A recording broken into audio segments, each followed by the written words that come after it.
Cal, la gente en la calle, ya sabes, según mi estimación, son más de 12 millones de personas. Mucho más, casi quizá el doble de la población de Israel, la gente que está ahora mismo en la calle. Y estamos hablando de un país pequeño en Asia Occidental, que siente que puede atacar a cualquiera, que puede matar gente, que puede destruir otros países. Y su argumento, básicamente, era lo que decía sobre cómo Donald Trump fue convencido. Es nomás Times vi convencer, pasa esta guerra.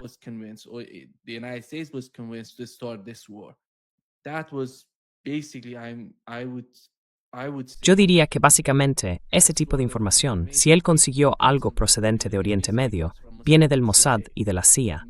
El Mossad está muy activo en Asia Occidental y recopilan información de Irán. Así que en realidad estaban engañando a todo el sistema a favor de la guerra para lograr lo que Netanyahu llevaba tanto tiempo queriendo, la guerra contra Irán. No lo sé. Cuando se trata de inteligencia, cuando ocurre algo así, ¿cuáles son las repercusiones de cosas que son totalmente lo contrario de lo que nos habían dicho antes? Y eso va a tener algún tipo de consecuencia para esas personas.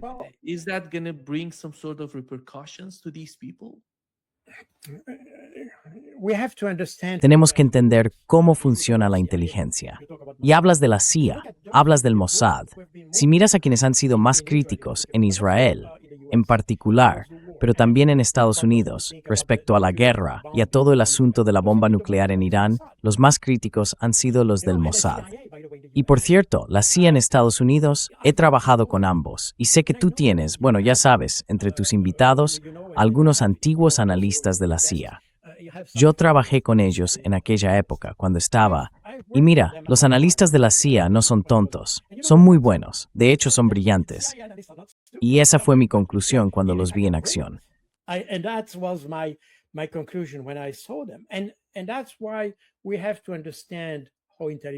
Y por eso tenemos que entender cómo funciona la inteligencia. Dentro del sistema de inteligencia hay personas que se dedican al análisis, son gente brillante. De hecho, se les recluta precisamente por eso. Y lo mismo pasa con el Mossad. Esas personas comprenden muy bien la situación, incluso muy bien, y elaboran evaluaciones de inteligencia sólidas y fiables sobre lo que está ocurriendo. Ahora bien, el problema es que, y esto pasa sobre todo en las grandes organizaciones de inteligencia, cuando tienes algo como la CIA, es como una pirámide, por así decirlo. La parte inferior de la pirámide está formada por todos esos expertos, analistas y personas de las que nunca se oye hablar, pero son brillantes. La parte superior de la pirámide es más política.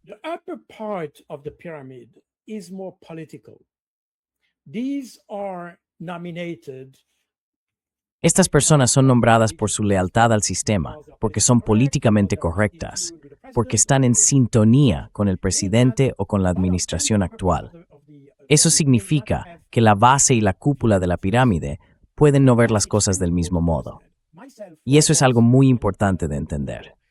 En mi caso, cuando estaba en activo durante la Guerra Fría, yo venía de un servicio de inteligencia muy pequeño, diminuto de verdad. Pero era tan pequeño que no necesitaba estar politizado.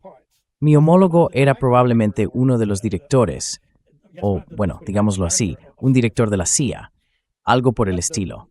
No el de más arriba, pero sí, digamos, en la parte media o media alta de la dirección, por decirlo de alguna manera.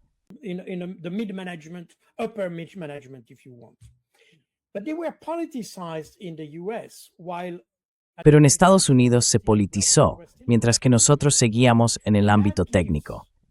Y eso le daba a un servicio muy pequeño como el mío, en el que yo estaba en aquel momento, una ventaja considerable, porque podíamos hacer la evaluación que considerábamos adecuada, basada realmente en hechos. No introducíamos consideraciones políticas en nuestras evaluaciones.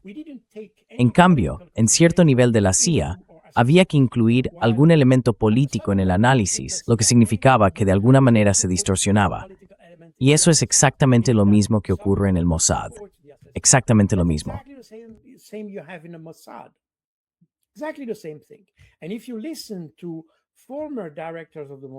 Y si escuchas a los antiguos directores del Mossad, verás que son los más críticos con la política de Netanyahu, con la política hacia los palestinos, con la política hacia Irán y con cosas de ese tipo.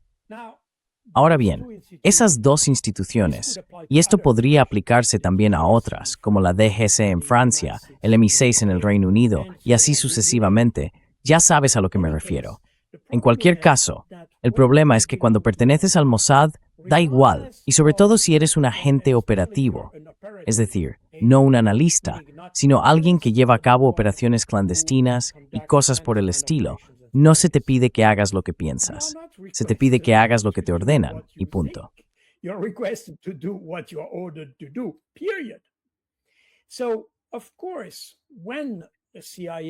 Así que, por supuesto, cuando la CIA o el Mossad reciben la orden de llevar a cabo una determinada operación, tienen que hacerlo, porque forma parte del sistema.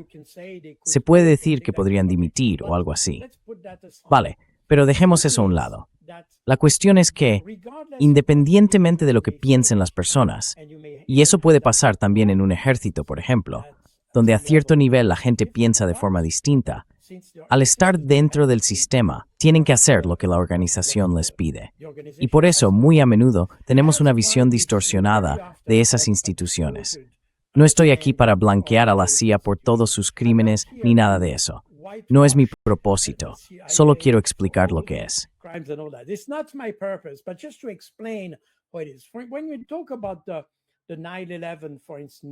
Cuando hablamos del 11 de septiembre, por ejemplo, o mejor dicho, no del 11 de septiembre, perdón, de la invasión de Irak, la CIA se opuso a la evaluación que hizo Donald Rumsfeld para culpar a Irak de tener armas de destrucción masiva. Y la CIA se opuso claramente. De hecho, eso llevó a Rumsfeld a crear una oficina de evaluación estratégica dentro del Departamento de Defensa para elaborar informes que encajaran con lo que él pensaba, porque no quería depender de las evaluaciones de la CIA, que decían, no, Irak no tiene armas de destrucción masiva.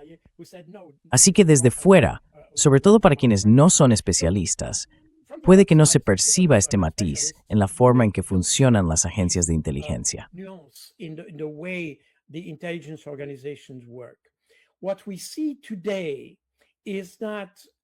Lo que vemos hoy es que por la personalidad de nuestros líderes, me refiero a los líderes políticos, pasa eso.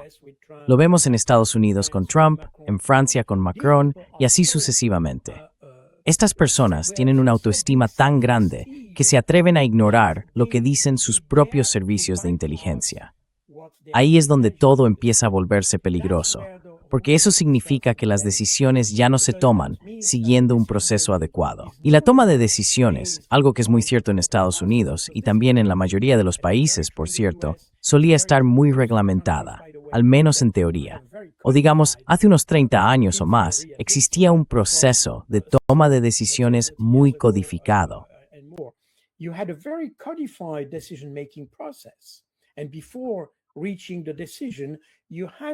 Y antes de llegar a la decisión, hubo que pasar por distintas etapas en las que los servicios de inteligencia aportaban sus propias evaluaciones. La idea de este proceso de toma de decisiones codificado, como el que existe en el ámbito militar, es precisamente asegurarse de que se integran todos los actores con conocimiento del proceso, es decir, quienes saben dentro de la decisión. Ahora bien, como nuestros líderes son tan egocéntricos, se toman la libertad de saltarse todos esos procedimientos y decidir por su cuenta, sin apoyarse en el proceso. Y ahí es donde aparece el riesgo de tomar malas decisiones. Eso es exactamente lo que ha ocurrido en Irán, y ese es el peligro de esta situación. Y si te fijas, en Europa también es muy cierto.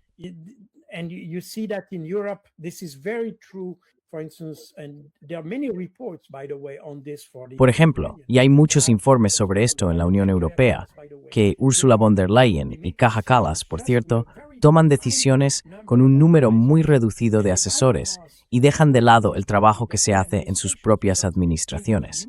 Porque en la Unión Europea, como en cualquier otro sitio, hay una administración que está ahí para preparar evaluaciones con el fin de facilitar la toma de decisiones. Ahora bien, si trabajas aislada en tu burbuja, en el último piso de tu edificio, rodeada solo de unos pocos asesores, no te importa lo que digan los demás. Simplemente decides. Y es ahí donde se cometen los errores.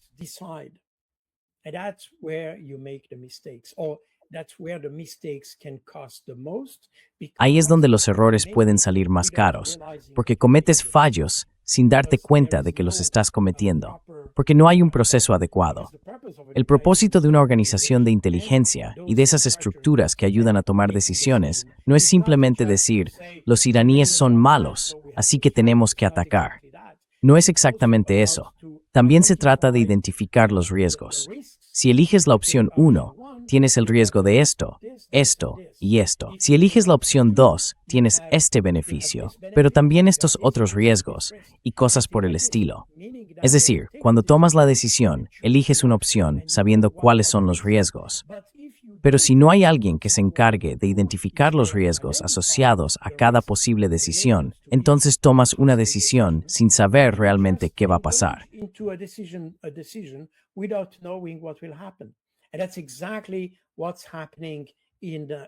Y eso es exactamente lo que está pasando hoy en Estados Unidos. Ahora se dan cuenta de que están atrapados. Verás, eso es algo que debería haberse identificado mucho antes, porque ya habían dejado claro, quiero decir, Trump había dejado claro que quería hacer algo con Irán. Así que tuvo varios meses para preparar la situación, para preparar su guerra y para identificar cuáles serían los riesgos, cuáles son las oportunidades, dónde están los riesgos. Pero evidentemente no hizo ese cálculo. Como resultado, se metió en una situación basada únicamente en lo que le dijo Benjamin Netanyahu. Y Benjamin Netanyahu actúa por su cuenta. No es una persona que trabaje por la humanidad, no trabaja por el mundo.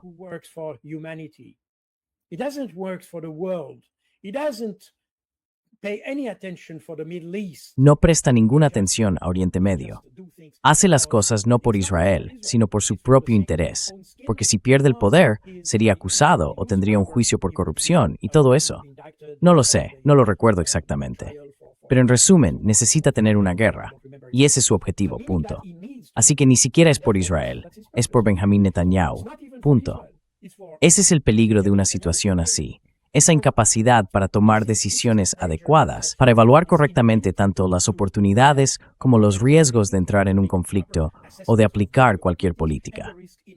Y sí, creo que esa es una de las lecciones.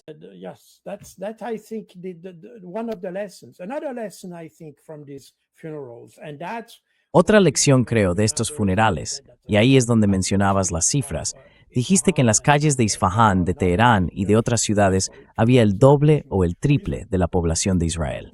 Eso también es algo significativo, sin duda. Pero como israelí, lo que me llamaría la atención es el hecho de que incluso hubiera una delegación saudí allí. Recordemos que Irán y Arabia Saudí están de hecho en guerra. Y aún así, hubo una delegación saudí en los funerales, lo que demuestra que el odio entre ambos países quizá no sea tan profundo como muchos piensan.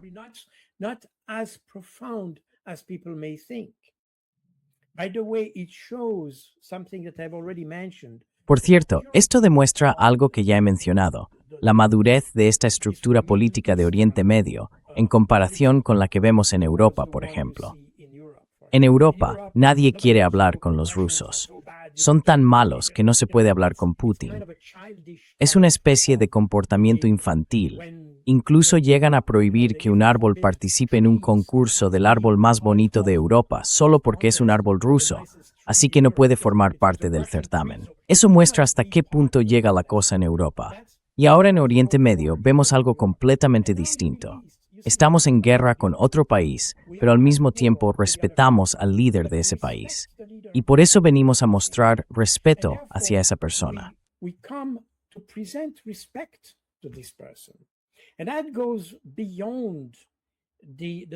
Y eso va más allá de lo simple, más allá de las tripas. No estamos aquí, ni siquiera es el cerebro el que habla, es el corazón. Y eso es algo que debería preocupar a Israel, porque demuestra que en realidad Irán no es el verdadero enemigo. Es un enemigo porque los estadounidenses así lo han decidido, y porque de algún modo crearon una situación en la que todos esos países del Consejo de Cooperación del Golfo fueron, en realidad, arrastrados o empujados a este conflicto, aunque no lo querían de verdad. Claro, todos esos países podrían haberle dicho a Estados Unidos, deja de usar mi territorio y cosas por el estilo. Pero ahora, evidentemente, Estados Unidos, y en especial Donald Trump, es tan impredecible que probablemente esos países no se atrevan a hacerlo.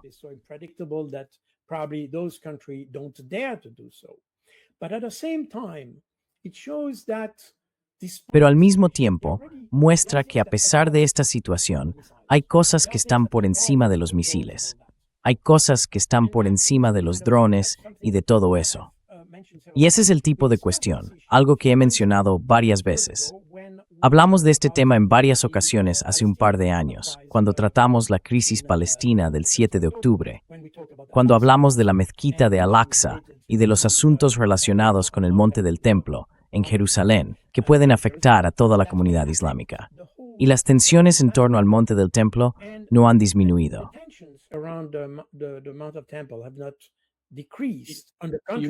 ¿Te refieres al lugar santuario del tercer templo?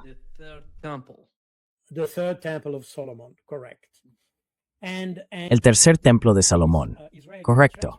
Y estos israelíes, los más extremistas, ya han dicho que están dispuestos a destruir la mezquita que está allí, la mezquita de Al-Aqsa. Y por eso precisamente los palestinos llamaron a su operación Diluvio de Al-Aqsa. Hay una relación clara.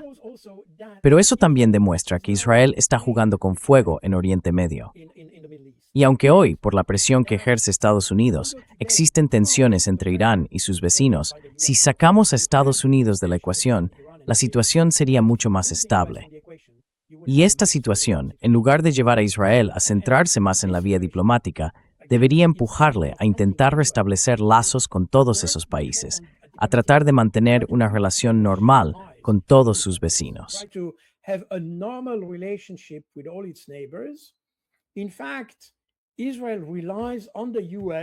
De hecho, Israel depende de Estados Unidos para que haga el trabajo por ellos.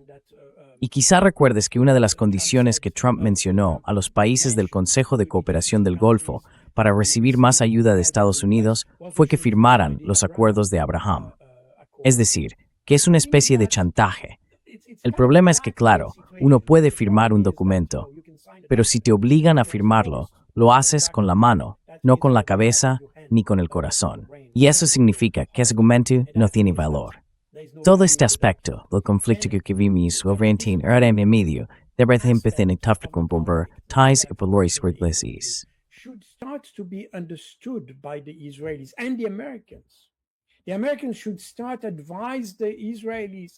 Los estadounidenses deberían empezar a decirles a los israelíes que su supervivencia no depende de destruir a todos sus vecinos, sino de la capacidad de Israel para integrarse en la comunidad de Oriente Medio. Y claro, eso a su vez requerirá que Israel renuncie a su política de hechos consumados en la región, ocupando países, destruyendo cosas y sin asumir ninguna responsabilidad por ello. Así que, ya sabes, Revans deren tuemer, que forma que actúe, nistasnor, se no suta. Will not be sustainable. And I think that's the indication that I don't want to expand much more. Y creo que eso es una señal sobre la que no quiero extenderme mucho más, porque probablemente no sea el tema, pero es una de las lecciones que me llevo de estos funerales. Cuando vi a esa delegación saudí llegar a Irán, me pareció una muestra de la capacidad tanto de los saudíes como de los iraníes, por cierto, de ir más allá de los drones, los misiles, los aviones y todo eso. De subir un nivel, de dar una señal de paz, porque se trata de eso, de ir más allá de la política, de llegar a algo más profundo. Y ese es, creo, el mensaje que deberíamos, si se me permite, tener presente cuando vemos a la gente en la calle y todo lo que rodea este funeral. Pero personalmente lo que yo guardaré en mi mente de este funeral es precisamente ese momento en el que se ve que todas las tensiones regionales, pueden dejarse a un lado cuando hay personas dispuestas a hablar entre sí. By people who want to talk to each other.